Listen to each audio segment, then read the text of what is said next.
What is going on, Chiefs Kingdom? Welcome back to another episode of the Kingdom Says. I am your host, as always, Garrett Williams, and we are back once again for another episode of recounting the 2025 Chiefs season here. Joining me tonight, Mr. Arrowhead Tom. How you doing tonight, Tom? Some people are dreaming of a white Christmas, and I am just over here dreaming about Chiefs draftmas. That's how I'm doing. Yeah. We are. We just spent a lot of time before the show, probably about half an hour, just chit chatting about the state of this roster, how we got here, and we're going to get into that today. We'll talk about the Texans game. I got to go. I was there. It was cold and disappointing, and those are words I would also use to describe my love life. So, not good. Not good. That's not how good. I felt. Yeah. We've got some things to talk about, except they're the same thing we've been talking about all year, essentially. So we're gonna look hopefully a little bit more towards the future and maybe find some hope here. But that's where we're at. Yeah, it's definitely been a rough season, and just a little, just not the most fun of years. Losing the Super Bowl at the beginning of the year, and now having this Chiefs season like this. It's been a tough year, and first and foremost, we want to definitely apologize and kind of let you guys know of how we've been very busy and not really getting the most amount of episodes out and stuff like that. We are sorry for that, and it's just not it's a very busy time of the year, the holidays, things like that. We all have a lot going on in our personal lives. Obviously, myself, Tom, and Kyle all have a lot going on. So unfortunately, Kyle hasn't been able to join us for some episodes. Tom's been missing. Randy. It's a busy time for us, and it doesn't make it any easier when we just have to come on here and kind of just say the same things about the Chiefs every single week because they're just our boys all the time. Yeah, it's tough. So we do apologize for the a little bit of inactivity. Really trying to just enjoy the holidays and get through all this stuff, and hopefully the new year, will be good for everybody. Everyone going forward will be, hopefully just in a better state. So with that, we're still here. We're still showing up, trying to make a little bit of sense of this Chiefs season. Just kind of, share our thoughts with you guys, share some frustrations there, share some things that we have, obviously observed with this Chiefs team who, like I said, fallen 20-10 to the Texans Sunday Night Football, and just an ugly performance, just a really bad, one of the worst of the year. It just wasn't much expectation for it either. I mean, that's we kind of went into the game expecting not a lot, and we somehow even were let down by that expectation. It felt like so. Again, just defense, was okay-ish for this first half. I mean, really, the defense was okay this game. Holding any team to 20 points isn't the worst thing in the world. A couple years ago, we would have begged for that. We would have begged if you just hold. I mean, a couple years ago, if you held the team to 26 at least, or so, or 24, or whatever it was, that was a win. Nowadays, with how the offense is just not quite that easy. And then the offense is just a dumpster fire in basically every right. There's really not a lot of bright spots. We'll talk about a bright spot, but other than that, there's really not a lot to the offense at this point. Really lackluster, just big mistakes and drops and just a lot of dysfunction. It's just not good, Tom. This offense is not good right now. Yeah, and seeing it live, I mean, I don't want to sit here and I was up on nosebleeds, whatever, but it's just a different vantage point from, you get to see body language, you get to see a little bit more, and we haven't. I think there's a hesitation or a fear to criticize Mahomes, but some people, statistically the worst game he's ever had, and that's true. But I don't think it's the worst game he's ever had, just as a general rule. He had some moments. I think he did a lot. I think he did enough to at least be in the game. The drops killed us. But it's a similar thing we've seen all year. There's been a lot of speeding up, trying to do it all. This offense as a whole has no rhythm, has no confidence right now. Um, and that is, and really, it's the Tony Romo curse. It was, I think it was the Bills game. When Pat started off pretty hot, and Tony goes, "Oh, watch out! Here he is!" And like from that drive on, Mahomes has just looked off. Losing, uh, oh goodness, the tackle. Wanya. Yes, Wanya Morris. I'm looking at a list of free agents over here. That's what I Yeah. was like, what kind of name? Because I'm looking at every other name. I mean, literally the first play of the game, Yeah. and you had a clear view of it, and just went, "Oh, he's down. He's not coming back." And that sucks. At the same time, that offensive line held up. I don't think they were any worse than what I expected them to be. And so, No. from a Yeah. coaching standpoint, I think we can again point to, hey, you didn't really do your part here and prep these boys.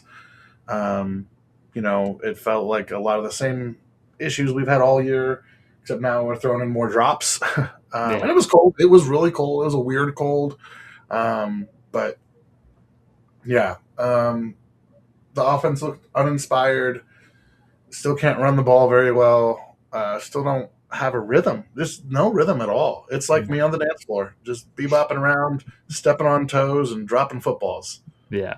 Very off sync for sure. It's just not. It's not working. It's not clicking. Whatever it is, it seems like he just keeps on rolling out things that leave everyone very puzzled. And you can see Pat was very, very frustrated on multiple occasions of some of those play calls and just some of the results of some of these plays. Obviously, the multiple drops and Mm-hmm. subsequent interceptions that came from those drops. A couple of them. It's just Well, tough. he threw up some balls that just like again not on the same page, not on the same No, page. yeah, that one deep shot, that was just not. Yeah, the It was one just, it corner was, that Lasher yeah, got was just it was just I mean, it was a bad pass. yeah, And again, some of it is he's got guys in his face and all of that stuff. But dude, I mean, I don't want to tell him to take the sack because that doesn't help either. But yeah, I think more than again, that. I think the check this down. goes back I think to Kareem was open on a check down too. Was the problem? I yeah. think he could have just walked There to a were first down, but there was a play early on where Taekwon was like wide open, and mhm, it would have been an easy shot play. But Mahomes held it for just a tick too long. He didn't see it, and that's again we don't. That's normally not how Mahomes operates, and it feels like. And I don't know if that was one that was clear on the broadcast, but it feels like his process is speeding up even more than. Yes, you have to adjust when your line is banged up, but it feels like he's overcompensating for it. He's rushing himself before he needs to rush himself. Um, and honestly, at this point in the season, I don't think it's too much of a deal. I think we're kind of looking at a sunk season, but you need to yeah, get ready for next year and change your focus. yeah. It just feels like a lot of it is just the scheme around him, and he's just not very confident in what he's looking at, and just the operation. He's just very uncomfortable in the whole operation. It really is not very pleasant football. I mean, it's he was never he was kind of more of like a drop back and just one or two steps and then look. I was like watching the Bucks Falcons game on Thursday Night Football yesterday. Baker Mayfield, like every single drop back, it's like 1, 2, 3 steps and then it's firing out somewhere. And it's just Mm-hmm. that's just part of the scheme. Like there's a lot of these calls that come in that are just like these very long developing things, and they're really kind of picking certain matchups. And if that matchup's not open, then it's not really, there's not much else to the play, it seems like. And just a lot of very interesting. I mean, I know there's been, multiple play calls. There was a third down call, I think, that every single receiver ran a curl route or like a stop route, and none of them were even beyond the first down line. Like they all ran it before it. Like That's it's just stuff we little, saw in the Todd Haley days. Like, yeah, like it's just ridiculous stuff. And if you're Pat, like I can understand not being very confident in what you're seeing out there, and having the guys run the right routes and give full effort. I think there was one play I think to Rashid near the end zone that Rashid probably would have had an angle, and he just kind of didn't wasn't really running because I don't think the play was necessarily to him, but the mhm. second or third option, there's that was a potential play, and I don't think Pat he couldn't do anything about it. Obviously, he had to just kind of scramble around and kill the play. So it's just a lot of that, a lot of nobody really knows a clear route to success with this offense right now, and they're just really kind of just throwing a lot at the wall and hoping something sticks. And really, there's not a lot sticking right now. That's kind of the issue. And the run game is still lackluster. They're running it not very frequently and very sporadically, and it's very predictable runs. And I mean, even if they do run, it's not like they're good runs because you don't have a very capable or explosive back on your roster right now. Um, so it's just there's no balance to it at all. There's no the pass game is dysfunctional. There's no run game to rely on and fall back to. And at the end of the day, the biggest playmakers, the guys that you're relying on to be, the pillars of your team, they're failing. Like Patrick Mahomes is not playing good. Travis Kelce is not playing very good. Rasheed Rice is really not playing good. Like he had a couple of really crucial drops. It's like things that you can't like. Rasheed Rice, we were talking about as a number one. He should be your one receiver. He should be a top 10 receiver in the league, and he's doing things that they're just not top 10 receiver things or not even number one receiver things. Like the more the season goes, I know there's a lot of dysfunction all around him, but the more and more this season goes, it's like, I don't know if you can count on Rasheed to be necessarily a number one for you. Obviously, you're going to need an answer at the tight end position next year because Kelce is likely not going to come back. And if he does, I'm not sure if that's even the best thing anyways with how his play has been going. He's been productive, but he's just these mental drops and these errors have been pretty persistent for the last 2 seasons, really. And it's not. I don't foresee it getting much better. It's just the guys that you need to be good are just not good. That's what it comes down to. It's not even like there's weak points necessarily. Like the weak points are the strong points too, which is not good. You can't really succeed when your top guys are not succeeding. Yeah, they're just not consistent. Yeah. We've talked a lot and I've been, I think, one of the more vocal people to say, I think Matt Nagy is a good person. I think he is a quality offensive coordinator. I think he's too much of the same voice on that sideline with Andy, and Andy is one of the best to ever do it. He knows more. He will forget more about football than I'll ever know. But like this goes back to his Philadelphia days. He needs that ear. He needs that somebody in his ear to push back a little bit more. And when you look at, again, correlation is not causation. I'm not trying to pin it on one guy. I think if I would like to see multiple changes on the coaching staff on both sides of the ball. At minimum at some of the assistant positions, and it's hard for me to have hope because I think Andy's an extremely loyal guy. And I know that he really likes Matt Nagy. When he got the Bears job, he said, this is the best assistant coach I've ever had about Matt, and that might be true in terms of what Andy wants, but what Andy needs is somebody to be in his ear. And Eric Bieniemy had his warts, but at least would, I think, hold the guys accountable to a different level. And I think Matt Nagy sometimes is just too close to the whole situation. Hanging out with Pat and Travis out at Blue Springs, and watching high school football games, all that stuff together. It's hard. It's hard when you're sometimes too close. What might be best is if somebody comes along and says, "Hey, we want Matt to have another head coaching job." I'm not saying this out of a bitter, angry place. Like that would be cool for everybody. That's a win-win. But yeah, I just think you have to make some changes. Because it's the issues run really deep. We talked briefly about the defense real quick. It also sucked. Well, it held up. It's the same, same as always. It held up as long as it could. When they had to back out and not blitz, they couldn't get a pass rush. No. I was an early defender of Charles Omenihu, and I remember we joked early on in the season about, oh, yeah, careful, he'll come after you. Dude, not been worth it. Not been worth it at all. I tried to tell you. I did. Watching him live, it is, again, a little bit, he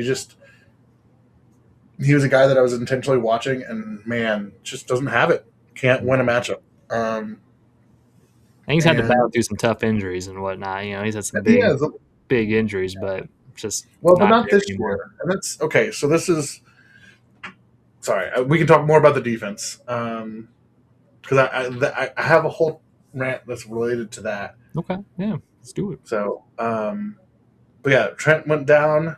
I think the corners looked okay even after Trent went down. Well, I mean, The when they finally put Noel Williams in after he went down, and all of a sudden he's playing really good. Noel Williams is as a dog, and I it's will say, very evident. um, Noel Williams is great in coverage. There's a couple of run plays he got his lunch ate, and you may not have saw that. Like, I mean, he got his lunch ate by Yeah, like there's one to the Texans sideline where they bounced out and Noel came in, and it was just like it was like watching a dad block his child. Like he just, boop, I'm like, oh, where'd he go? and that's Like he probably why gone. he doesn't get as much play time, which is it's And tough. that could be part of it. Yeah, But again, for a young player, I want him in there to get those reps. Um, yeah, I just think um, much the same on defense. No pass rush without a blitz. When the blitz doesn't get home, they get beat. Yeah, and it's kind of as simple as that. Um, yeah. it's pretty rough.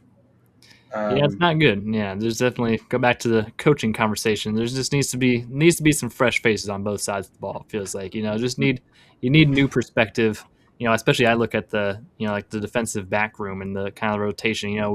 We talk about Dave Merritt a lot, and I love Dave Merritt, and he's been a really good coach for us. But and some of it's Spags' decisions of some of the personnel matchups and stuff. But at a certain point, like Dave Merritt has to step up, or someone has to like say like, hey, like we're not using our defensive backs right. Like we need to put these guys in the positions. Like Jamari Connor cannot be in the slot. Like put him at mhm, safety. Put Noel Williams on the outside as a starting corner. Put Trent in the slot. Like these are just mhm, basic things that we can all see pretty obviously, but they're very affixed by what they've seen on practice or whatever. That they have a firm belief that these guys are good at these positions. Obviously, we saw it with Dan Sorensen for years and years and years. It's you need a fresh perspective somehow on the defensive side of the ball to come in and look at these players and be like, all right, none of these guys are actually good at what you're doing. Like, how are you guys still rolling out these guys in these positions? Like, switch guys around. Like, how you just need a fresh perspective. You need something, whatever it's going to take. And that's very true on the offensive side of the ball as well. We talked about Connor Emery a lot last year, and we hadn't really mentioned his name as part of this coaching staff dysfunction. But you talked about not much development in the wide receiver room. Obviously, Xavier Worthy hasn't really taken a huge next step this year. I caveat that with injuries and stuff like that, but like still, Rashee Rice doesn't seem like he's really taken a whole lot of much of a step. Like it's just we talk about the receiver room being not good. That starts with the wide receiver coach, who's not really qualified to be a wide receiver coach, and the running back coach is not a running back coach. He's never been, he's a former wide receiver, if I'm not mistaken, right? So it's It's just like weird how that works. it's like just get someone in there with a fresh face who can say, yeah, these guys, you got to move on from them. They're not all that you've seen them to be in practice and whatnot. Like they're just not cutting it. So Hmm. I don't know. It's going to be a long off season for that, and we're going to have a lot of time to talk about coaching staff moves and um, just the changing of roster of what we'll have. Yeah. So we're going to save a lot of that for further beyond. Let's just talk right now where the Chiefs sit currently in the season, 6-7 on the year, going to having the Chargers come to town to Arrowhead, and this is a game that I think the Chiefs right now have like a 12% chance of making the playoffs, right? So Yeah. I've basically got it for the pulled up Chiefs, here. yeah, basically for the Chiefs to even make it in, of course, they have to win out all the rest of their games. They need the Chargers to lose a couple games here. Chargers to definitely need to lose to the Broncos, I believe. Obviously, they Hmm. got to beat the Chargers here, and then the Chargers need to lose one other game, I believe, to either Hmm. Houston or whoever else they play. So those are the guys you're relying on. Also, the Colts need to lose at least 2 or 3 games, which the Colts are employing old friend Philip Rivers once again. That's just Yeah. a crazy NFL storyline. The Colts are always just doing crazy stuff. If late season things happen, unfortunately, Daniel Jones goes out with an injury, torn Achilles, and they're like, you know what? Philip Rivers hasn't played in 5 years. Let's call him out. He's coaching high school. Let's sign him, and he's going to actually probably start for him this Sunday too, which is a even crazier thing to think about. So the Colts just need to lose 2 or 3 more games, which that seems more pretty feasible. And I think also the Ravens and the Dolphins can't win out, which not necessarily the biggest Yeah. of concern, but still that's another caveat. So all that is needed for the Chiefs to even make it into the playoffs. Obviously, the hardest one being the fact the Chiefs need to win games. Tom, Well, that seems the most yeah, unlikely one. they've got to win games, and also uh, somebody pointed out that the other part is the Patriots season, how it plays out. Um, if they're like the seeding will matter, and I'm sure there's other teams or whatever that will be in that position based on how it all plays out, and how these positions are finalized. Because we could end up with the Broncos or another team sitting their starters because they're locked into their Right. position, one way or another, and that's. Uh, Andy talks about this, in past seasons. It's, hey, you want to control your own destiny. We don't control our own destiny right now. And I'm never somebody who's going to say, oh, yeah, you should just lay down and take it. But honestly, this team, on top of playing lackluster, the injuries have piled up. We're going to be without 3 starting linemen again against the Chargers. Um, I don't see it, man. And I'm not, I think you have to still go out there and play, right? Because jobs are on the line, and Yeah. incentives are on the line, and all that stuff. But um, now it is the Chargers. They could mess it up, and it's a divisional game. You never know. But the lineman being hurt, Hollywood Brown is out for personal reasons. We got some other guys banged up. McDuffie, I think, is questionable. Um, it's going to be a tough one. Yeah. I would love to get some revenge from that Week 1 game, but it's just it's hard to see it for a team, for 2 teams at different positions, for the playoffs. One looking to lock up, one looking to just stay alive. Yeah. Yeah. It's not pretty. Yeah, it's not a pretty. And you never want to say just give up on the season, but there is a. I think the Chiefs would probably be better off losing this game anyways. You can shut some guys down for the year. You can get guys like Xavier Worthy surgery on his shoulder. You can get some other guys who are kind of nursing injuries, just get them right for next year. Kind of really just get a look at some young guys too, maybe, and kind of just see what you're working with for next year. Because really, it's there's still a chance, and like Chris Jones said, like when you have Patrick Mahomes, there's always a chance, obviously, and it does Mm-hmm. suck to kind of be in this situation where we're just punting on the season with only a couple weeks left. But eventually, you got to kind of look long term and look for the best of the team and try to keep guys as healthy as you can for next year. And it might not be the worst thing in the world to have a little bit higher of a draft pick. That Mm-hmm. might help, especially with some of the major needs that this team's going to have going into next year. I think it's I think it wouldn't be the worst thing in the world if the Chiefs, because there's many scenarios that the Chiefs can win out and they still don't make it into the playoffs, and then they just lose a draft seeding and just all that stuff. You risk more injury, so it sucks to say that, be in that position and say that, but it is what it is. We have to be real with where the Chiefs are this year, and that is where we're at. So. Um, I don't think we need to do score predictions or anything for this Chargers game. The Chiefs are Yeah. gonna lose probably. It's a hope and a prayer at this Yeah, point. the Chiefs are probably gonna lose. Like Yeah. it is what it is this year. Um, yeah. And honestly, like, and you said it before, like, this is a chance to shut down some, like, Xavier Worthy can go get that surgery, go get those things early, get some of these young guys some reps. One of the lone bright spots from that game against the Texans was, hey, Essa Pohl, Yeah, not bad. Not pretty bad, good. young man. Yeah, And his stats, like his, advanced stuff look good. It's a tough matchup to step into. Um, that's a yeah, godsend if you have a guy who maybe you can say, hey, you know what, this young kid, he's developing. We're going to put our chips on him, and maybe we let him be our swing tackle, and we can let some of these other guys go. We'll not have to worry about Wanya Morris. Not to worry. Maybe it makes it a tough decision with Jalen Moore. hmm You know, I that was like one of the few bright spots. yeah. No, definitely, he was really good. Yeah, especially at left tackle though, which is obviously interesting. Him coming in for Wanye right away. I think you Mhm. projected him to be more of a right tackle. He's not, I think he's played left most of the time. Has he played left He's most of the been time? a Okay. really I good, guess yeah, you really say good. in the Chiefs world, he would be more projected because you have Josh Simmons as your left tackle of the future. So theoretically, you'd Yeah. like to see him develop on the right side. But either way, good to see him Mhm.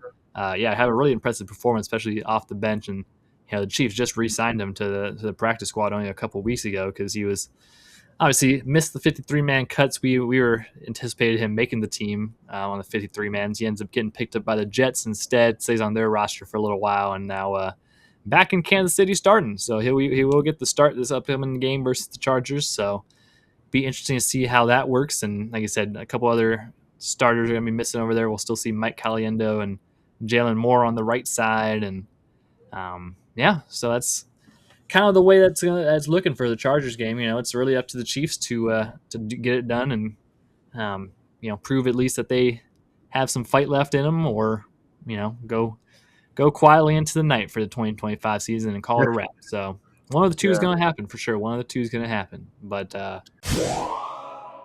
Missouri, your moment is finally here because DraftKings Sportsbook, America's top-rated sportsbook app, is now live in your state. Now you can make every game more exciting with same-game parlays, money lines, props, and even more. All from your phone, all safe, all secure, and easy to use. Now Missouri fans know game day. The tailgating, the noise, the passion. Now with DraftKings Sportsbook, you can bring that same energy to every game, every touchdown, and every win. And right now, new Missouri customers can bet just $5 and get $300 in bonus bets instantly. No waiting, no nonsense, just pure action powered by America's top-rated sportsbook app. Download the DraftKings Sportsbook app and use code KingdomSays. New Missouri customers bet just $5 and get $300 instantly in bonus bets. That's code KingdomSays. The crown is yours in partnership with DraftKings Sportsbook. Let's talk about some other stuff, Tom. What do you think? What do you think about some other stuff? This is my transition into that rant that I mentioned earlier because we brought up Charles Omenihu, and you even bring up Essapol going and leaving to the Jets and then coming back. And him coming back was, again, not in our control. One of the names that needs maybe some criticism for how this season, it deserves some criticism for how this season has played out, is Brett Veach and the way the roster has been built. I think some of it was hinged on Travis Kelce and his decision, and okay, we're going to try to run it back and that type of thing, which is all good and dandy for the feelings and like an ideological standpoint. But you have to scout your team, your own roster better, and that is the part that drives me a little nuts, is that they went and spent money that they could have spent somewhere else on Hollywood Brown. They went and he hasn't even been the worst this season, but they're paying him probably more than they should. Same thing with Charles Omenihu, who has been an absolute disaster this year. And that's, like I said, watching him live, it's like, man, he just got nothing left. He just looks outmatched in every sense of the word. And you're paying him money. You're paying him $7 million a year, $8 million a year. Actually, it looks like it's $4 million. I might be exaggerating, but still, that's like, why are you spending that money there? You couldn't have gone and found a running back with that. You couldn't have done, and I get it. You're desperate for those positions, but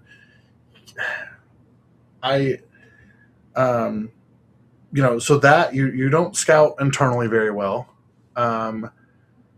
You're spending money on guys who have been in the building who you might believe in and all that, but you still have an obligation to look at it and really go, what is this guy offering, and is it worth what we're going to pay him? And the other part is your free agents picks have been a bust, right? Christian Fulton has been inactive, injured, or just trash all year. The Jalen Moore has played snaps, and we've seen him, but he's probably a little overpaid for what he is. I get it; it's a premium position. I get the market was strong. You didn't know Josh Simmons would be there in the draft. I can live with that one a little bit more, but he's not looked awesome at either side. He is. If you said, "Oh, this is your backup swing tackle," that is what he is. That's how he presents. If we had gone into the season with him as the starter, I think that it would have been a problem. Definitely. Who was the other? The running back, Elijah Mitchell. Yeah. What's he got? 4 or 5 carries on the season, if that. I don't even know if he has that. Yeah. And it's just like let's see. He didn't have a single carry this year? He was active for one game, I know, but I He's guess active for one game.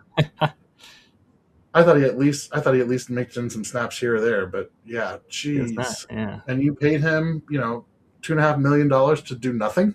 Yeah. To do nothing. It adds up. I'm sorry, $2 million. Just under $2 million. Nope, 2.5. I lied. Sorry, I'm reading this wrong. Yeah, I mean, you can't do that. You're already razor thin on your cap. Yeah. And you just lit money on fire. We can talk some more about the draft stuff. Obviously, Josh Simmons looks like a hit. The injury thing, the personal thing, those are, we hope these are outliers.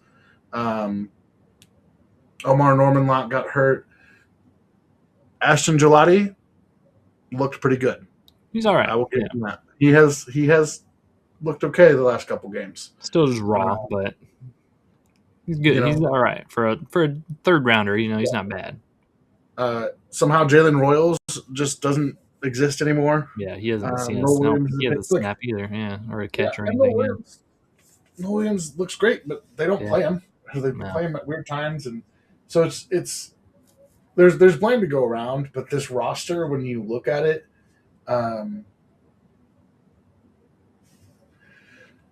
it doesn't feel too surprising in some ways. It feels like even last year they might have overperformed a little bit with what they had. And I think part of that is you have the best player on the planet in Patrick Mahomes. And we've seen him will his way far too long. And what I would like to see this offseason from Brett Veach is to be aggressive and turning over this roster. Yeah, we've seen it before. I mean, he's made some pretty major overhauls in some previous years when there's been some pretty big adversity. So this is going to be a big one for trying to just reestablish a good team. And like you said, the self-scouting and evaluation of the own team. I mean, that was kind of the problem, is that they ran it back with a lot of the guys from last year. I think off a little bit of a false pretense that we're a really good team, 15-2 team, even though we were very, the point differential and winning a lot of the last second things. It's like there were a lot of deficiencies that got kind of covered up by the fact that we made it to the Super Bowl last year. And they decided to kind of just run it back and hope that those guys would kind of just fix those deficiencies. And a lot of those haven't. Like I said, Charles Omenihu, bad. Even like Mike Dana hasn't taken any kind of next step. He's still exactly what we expect him to be. Like Noah Gray hasn't done anything this year as another guy. It's like even all these little tertiary guys, like you didn't upgrade any of these positions, and now the guys that you had are just they're stagnant. They're not doing much for you, and it's a whole like you're gonna have to really from the bottom up reevaluate and see like, hey, who's really even the guys who aren't like super big contributors, like what are you doing for us? How can we improve on this pick? You mentioned the other draft picks like Jeffrey Bassa. We drafted him. He should be the linebacker, like your will linebacker of the future. He should be your guy that's out there for most of the snaps alongside Nick Bolton. Haven't seen him at all this year. Instead, Drew Tranquill has been kind of hit or miss. He's definitely not necessarily taking another step. Nick Bolton is who Nick Bolton is. Leo Chenal is a dog. Now, Leo Chenal is a dog. That is definitely true, but there's just too many positions that you're just left scratching your head. Another one I'm left scratching my head, Jaden Hicks. What happened? What happened to Jaden Hicks, the whole process? They're starting Mike Edwards' 50-year-old ass over him, and it's like, what's going on? And then Spags comes out and kind of just puts him on blast with some of the quotes he was saying, and it's like, this is the guy that we talked about being the heir to Justin Reed, basically, the replacement and a starting safety for you that can kind of take over that back end and be one of those communicators. And he's done.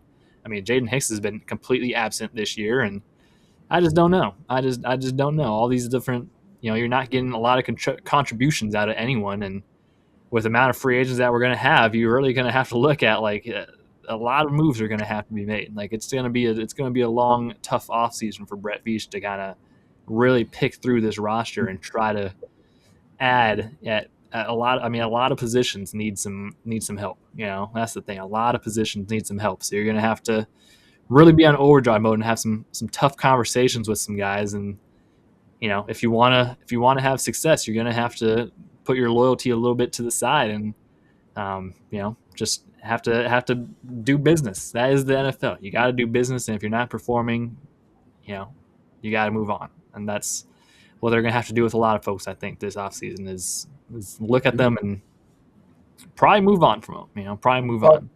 yeah, and we were looking at it before. On top of all of that, the Chiefs, contract situation is not awesome.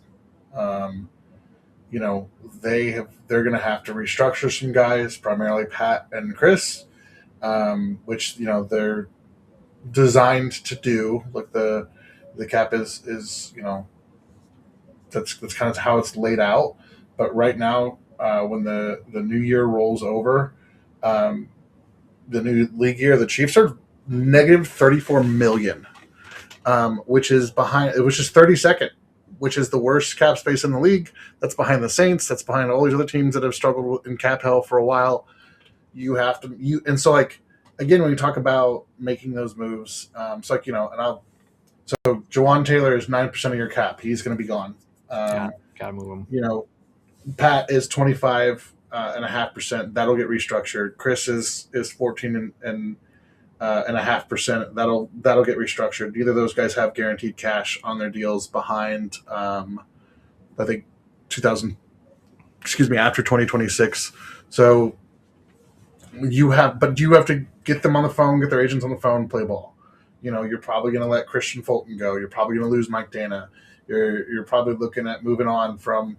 I think Drew Tranquil's contract is up this year. So if it's not up, then he's a guy that probably is on the outside looking in. But outside of that, Jawan Taylor is the big cap savings. But you have to, again, some of it is dependent on those restructures. The good news is they have to do something because they have to be in compliance. You can't roll out, 34 million in debt, but it just, maybe you talk to Creed about a restructure. Maybe you, I doubt Trey just signed his deal. But you look at this list and it's like, Mahomes is the big one. They'll work that out, but man, it's tough.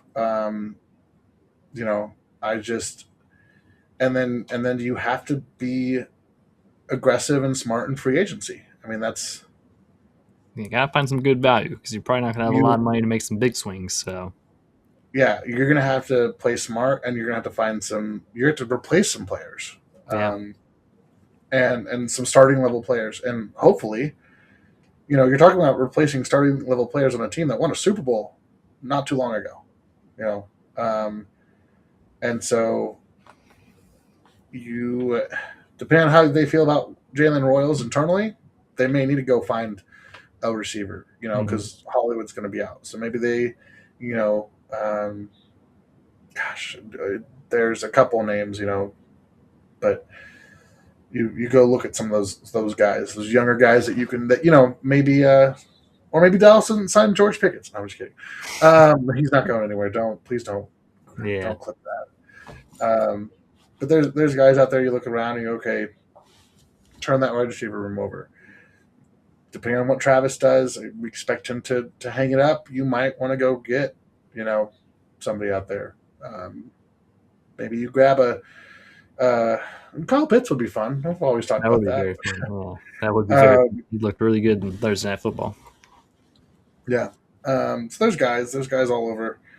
I think they like what they have in Noah Gray. Also, for everybody, this is a whole side rant. I'm gonna remind people that Noah Gray's coming off of a concussion. I can live with him dropping the ball a couple times. That's true. Yeah, we know what he is. He's not a top 10 tight end, but he's a league average starter tight end. He's been good this team. I'm not going to crucify him for that game. But then I think you have to add at least one player at defensive end, one player at defensive tackle. You probably have to add a linebacker. You probably have to add a safety, and maybe a corner. So like you got to add some bodies across the board. I understand there's a draft, but you got to start squeezing guys in, and you got to find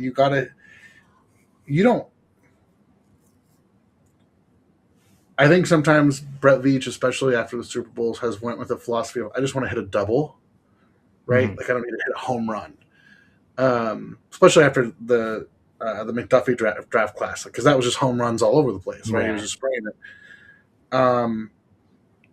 You got to swing for the fences a little bit more this offseason. And Yeah. it doesn't all have to be home runs, but we need some triples, which means you're going to have to run your ass off a little bit. Yeah. You need to go out and get some of these guys who have some upside and some juice to them. And I know you got Gelati in the building. I know you got Omar Norman Lott. So, but grabbing a defensive tackle who's got some experience is going to make everything, is going to make life a lot easier for people across the board. Yeah. Sorry, I won't get into too far into names, but my point being with that is it's a good defensive draft class. Brett's got to do his part. Otherwise, we're going to have a similar result, and they got to get the contract stuff figured out sooner than later. Yeah. Yeah, they do. So, there's going to be a lot of time throughout the rest of this season. I think we probably call it there for tonight. Tom, I don't know how you feeling. I know we got a lot of we're excited for the draft pretty early now this time of year. Now that Chiefs season's kind of looking. We are. I told y'all. Yeah, I'm not finally, anymore Tom finally got us on the draft season during the regular season. Just had to take the Chiefs being really, really bad for us to care about that. But we're gonna probably come with this some draft stuff pretty soon here. Obviously, the college football season wrapping up here in the next couple weeks, with bowl season going on, the college football playoffs and all that type of stuff. So that'll be a little more fun of college football action before we can really dive into where the Chiefs might be picking and what the kind of guys that they're going to be looking at. But like we kind of alluded to, there's going to be a lot of positions that you need to look at. So we're going to probably come with draft stuff earlier this year for you. It's just fair warning. But that's all we've got for you today. We appreciate everyone for rocking with us once again. We apologize for not being the most punctual and consistent. We're kind of similar to the Chiefs this year. We're not super consistent, but we're still here. We still care about you guys, and like I said, really appreciate all the support and everything like that. Be sure to check us out at Kingdom Says Pod on Facebook, X, and Instagram, and then go over onto our YouTube. Check us out on YouTube. That would really be great for us. We appreciate all the YouTube support. Subscribe and like and all that type of stuff. Leaving some comments. That's a really good way for us to kind of connect with you guys, and just a really good direct way to show support. Otherwise, you can always go wherever you find your podcast at Spotify, Apple Music. We'll be on there. Leave us a rating, review, all that type of stuff. And yeah, try to enjoy this holidays, Chiefs Kingdom. I know we got some. I know the Chiefs are going to probably ruin another holiday on Christmas when they play the Broncos. But we just gotta get through this holiday season, get through the year, and got to also kind of be a little bit of appreciative of what we've had as Chiefs fans the past couple years. And obviously, we're all very familiar with how bad it used to be. So we cannot be too upset because it could be a whole lot worse than where we're at right now. And we'll just kind of leave it at that. So once again, we appreciate you, Chiefs Kingdom. We love you. And we will see you guys on the next episode of The Kingdom Says.